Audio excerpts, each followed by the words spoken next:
Assalamualaikum warahmatullahi wabarakatuh. Perkenalkan, nama saya Parira Andri Pratama dengan NPM 251063105047.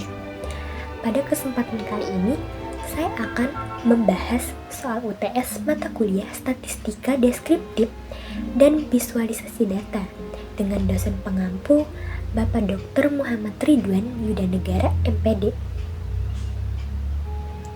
Materi yang akan saya bahas yaitu meliputi tabel distribusi frekuensi, histogram, poligon frekuensi, OGIP, Mayan, median, varians, standar deviasi, skala data menurut Stephen, serta jenis-jenis kurva distribusi.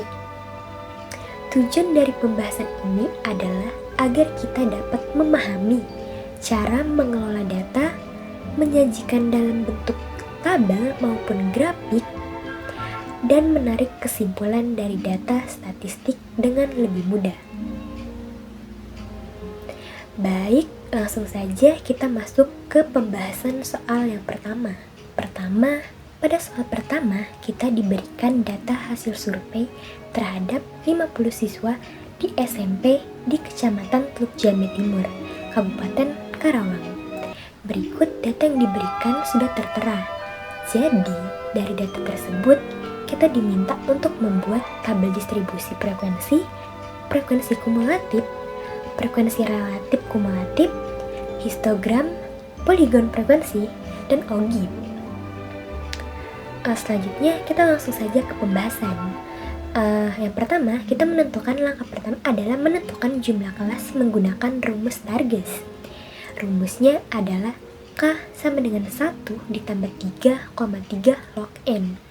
Rumus ini digunakan untuk menentukan jumlah kelas distribusi frekuensi. Huruf K berarti jumlah kelas dan N berarti jumlah data. Karena jumlah data ada 50, maka diperoleh sekitar 6 kelas. Selanjutnya, kita mencari rank atau jangkauan data. Rumusnya R sama dengan data terbesar dikurangi dengan data terkecil, maka 47 kita kurangi dengan 18 sama dengan 29. Jadi rank data adalah 29. Kemudian kita mencari panjang kelas. Rumusnya adalah P sama dengan rank dibagi jumlah kelas. Jadi 29 kita bagi dengan 6, hasilnya sekitar 5. Jadi panjang interval kelas dibuat 5. Maka interval kelasnya dibuat menjadi 18 sampai dengan 22, 23 sampai dengan 27, 28 sampai dengan 32, 33 sampai 37, 38 sampai dengan 42, dan 43 sampai dengan 47. Kemudian di setiap data dihitung masuk ke kelas mana.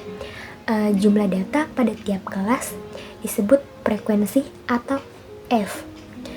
Selanjutnya kita akan membahas soal frekuensi kumulatif dan relatif. Jadi dari data distribusi frekuensi tersebut kita memperoleh kelas 18 sampai dengan 22 frekuensinya 7. Untuk kelas 23 sampai dengan 27 frekuensinya 7. Untuk kelas 28 sampai dengan 32 frekuensinya 13. Untuk kelas 33 sampai dengan 37 frekuensinya 18. Untuk kelas 38 sampai dengan 42 frekuensinya 4. Untuk kelas 43 sampai dengan 47 frekuensinya 1. Jadi untuk pembahasan frekuensi kumulatif dan relatif, frekuensi kumulatif atau FK diperoleh dengan menjumlahkan frekuensi secara bertahap. Contohnya, FK pertama sama dengan 7, FK kedua sama dengan 7 ditambah dengan 7, jadi 14. Untuk FK ketiga, 14 ditambah dengan 13, maka menghasilkan 27. Kemudian kita mencari frekuensi relatifnya. Rumusnya adalah FR sama dengan frekuensi dibagi dengan jumlah data. Contohnya, 7 dibagi 50 sama dengan 0,14. Artinya 14% data berada pada interval 18 sampai dengan 22. Selanjutnya kita akan membahas histogram. di mana kita diminta untuk membuat histogram berdasarkan tabel distribusi frekuensinya. Selanjutnya kita akan membahas histogram. Histogram dibuat berdasarkan interval kelas dan frekuensi. Pada sumbu horizontal terdapat interval kelas, sedangkan pada sumbu vertikal terdapat frekuensi. Batang tertinggi berada pada kelas 33 sampai dengan 37 dengan frekuensinya 18. Artinya sebagian besar siswa membaca sekitar 33 sampai 37 jam per minggu. Selanjutnya kita akan membahas poligon frekuensi, di mana kita diminta untuk membuat poligon frekuensi. Untuk pembahasan poligon frekuensi dibuat menggunakan titik tengah kelas. Untuk rumusnya, XI sama dengan batas bawah ditambah dengan batas atas, lalu kita bagi dengan 2. Contohnya 18 ditambah dengan 22, lalu kita bagi dengan 2, itu menghasilkan 20. Kemudian kita pasangkan dengan frekuensinya, yaitu menjadi titik 20,7. Semua titik dihubungkan dengan garis sehingga membentuk poligon frekuensi. Selanjutnya ada ogib, di mana kita diminta untuk membuat grafik ogib berdasarkan frekuensi kumulatif. Jadi untuk pembahasan ogib adalah grafik frekuensi kumulatif. Pada ogib digunakan batas atas kelas dan FK. Contohnya 22,5 kita pasangkan dengan FK 7 dan 27,5 kita pasangkan dengan FK 14 hingga seterusnya. Grafik ini menunjukkan pertumbuhan jumlah data secara bertahap.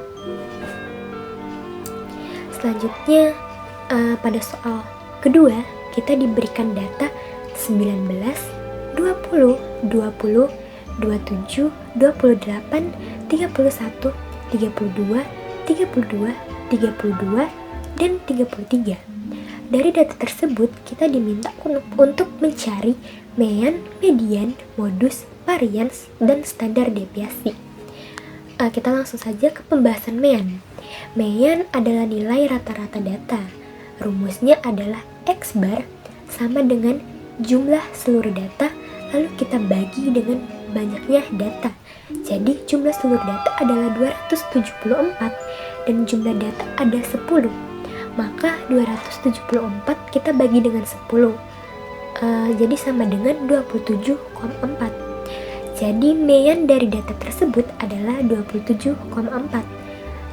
Selanjutnya kita akan membahas median. Median adalah nilai tengah data. Karena jumlah data genap, maka median dicari dari 2 data tengah. Data kelima adalah 28 dan data keenam adalah 31. Untuk cara menghitungnya, 28 kita tambah dengan 31, lalu kita bagi dengan 2. Hasilnya 29,5. Jadi median data tersebut adalah 29,5.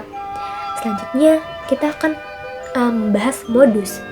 Modus adalah nilai yang paling sering muncul. Pada data ini, angka 32 muncul sebanyak 3 kali.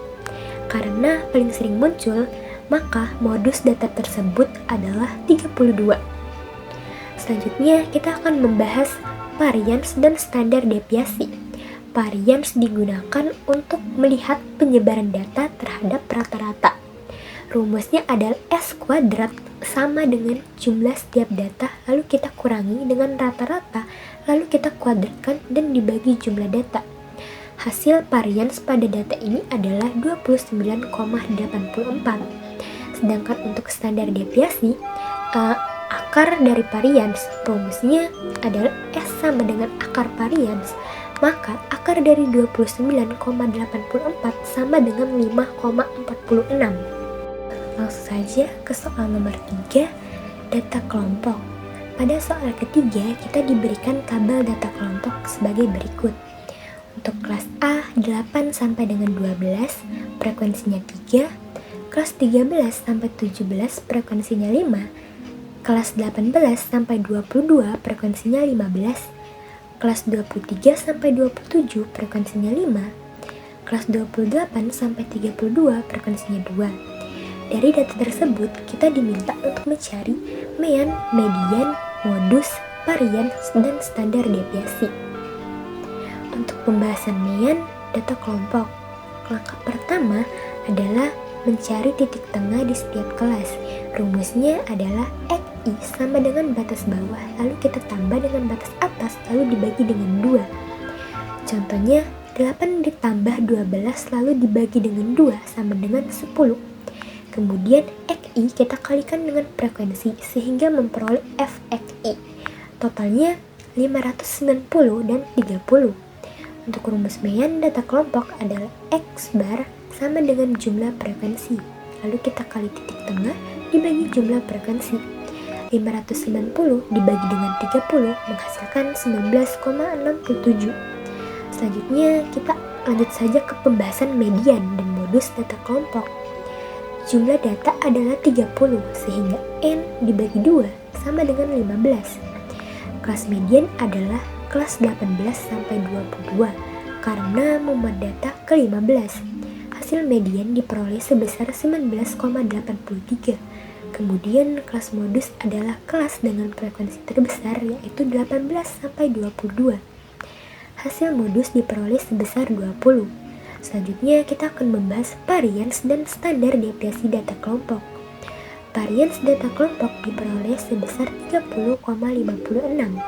Kemudian standar deviasinya dihitung menggunakan akar varians.